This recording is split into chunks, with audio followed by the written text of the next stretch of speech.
Now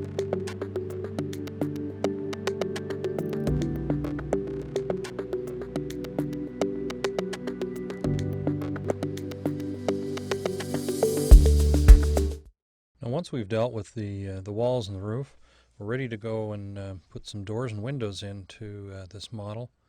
We'll click on the door tool here and we'll open up the doors, and we'll select something for the front door here and place that into place. Now the one thing you can do is you can change the elevation of this door. As most doors are up a little ways, we may need some steps up to the front door. So we'll put that up about 18 inches right there. And then we're ready to add some windows in. So let's select some nice windows to put in. And we've got ourselves a window here. Now if you hold the control key down, you can put one window and 2 and 3 windows if you want.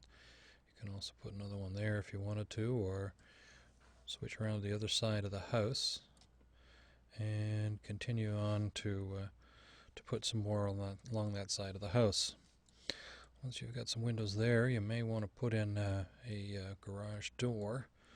So we'll head over to the door tab once again, and we'll open up, click on garage, and we'll select a door to put in, and we'll put that right into the very front.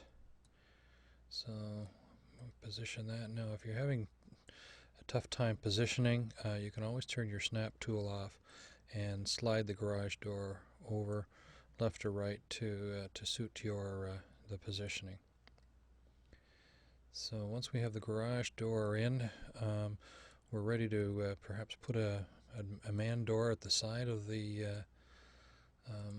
side of the garage. I always need one of those. So we'll go to entry doors again, pick a nice door for the side here, and then we can go back to window, and we can also put in another window over here.